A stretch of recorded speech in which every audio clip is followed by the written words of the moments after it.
This 1 Degree Outside video is brought to you by Attitash Mountain Village. Book your stay directly through the link on our homepage, onedegreeoutside.com.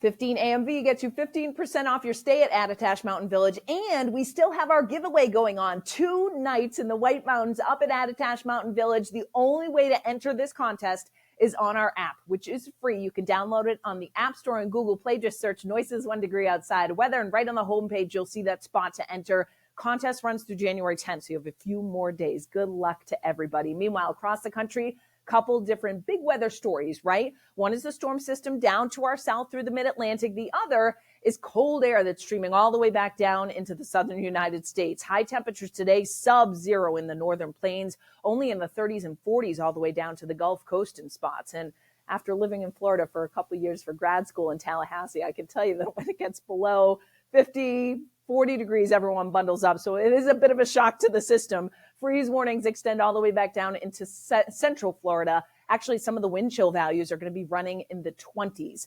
So bundling up across the country. Precipitation-wise, not a whole lot going on during the day on Tuesday. Some snow showers in the Rockies. Upslope snow starts to get going on here in New England. We'll talk about that in a second. Coldest spots across the country on Tuesday. Again, northern plains and here in New England with that wind kicking up as well. Otherwise, we have another storm center middle of the week here that comes out of actually Mexico with areas of snow through portions of Arizona and New Mexico and into northern Texas with a lake effect and upslope continuing here in New England, and the cold, the big story as well. So snow lovers, skiers, snowboarders, snowmobilers, next few days, we get a lot of natural snow in spots. As that wind kicks up over the mountains, we get the upslope snow that gets going on, and that will continue through the middle part of the week. Otherwise, the big story is the cold. Now, I can't rule out an isolated snow shower or flurry, particularly on Thursday. You notice in eastern New England, maybe 1 or 2, no big impact, just don't want you to be caught off guard. And then Thursday night into Friday, I do think that upslope snow will relax just a bit because that wind will relax just a bit and start to shift around a bit too. So I just want to show you our 72-hour snow guidance. This is one of our specialty maps that you get through our Patreon membership.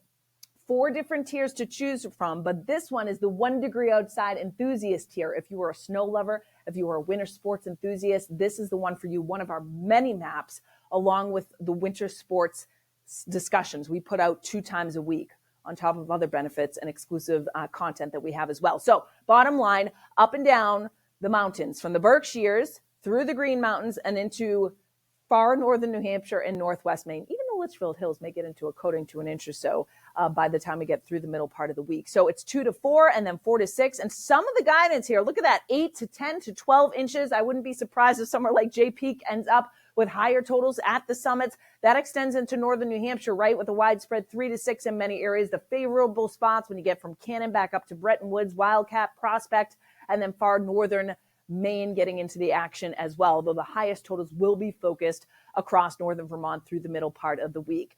It's all about bundling up, too, if you are going to be out there. And that includes for the kiddos at the bus stop the next few days. Don't let them get away with not putting the hat and the gloves on or in the backpack, because it's going to feel like the single digits and teens the next several days. The wind kicks up. It actually will feel like the single digits to lower teens for Tuesday, for Wednesday, and Thursday, too, with this air in place. Now, I'm not overly concerned with widespread wind damage the next few days, but it kicks up out of the northwest, and there will be some gusts. Look at the yellows that go 40, 45 miles per hour. An isolated gust to 50 can't be ruled out. So I do think there'll be maybe some pockets of isolated outages or, limbs that may come down, but I think it's that. It's pockets of isolated. Tomorrow, and then again, as we head into Wednesday, you notice it really doesn't matter where you go. You get the wind gusting 40 to 45 miles per hour, widespread gusts that will go probably 25 to 35. Just playing things through on Wednesday night. That's the thing. During the overnights, the wind stays strong too, 20 to 30 miles per hour. So that creates the wind chill values that go sub-zero overnight. The wind will gradually ease a bit as we head into the end of the week on Friday. So here we go number-wise. Teens, 20s, maybe around 30 along the south coast for high temperatures Tuesday. Tuesday night, single digits and teens in many areas. You factor in the wind on top of that, and the wind chill goes sub-zero in many spots.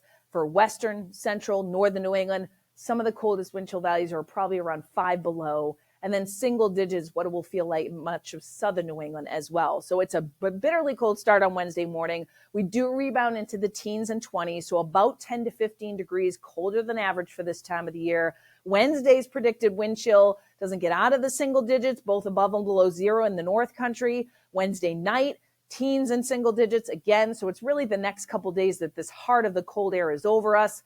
Thursday, wash, rinse, repeat temperature-wise, teens and 20s.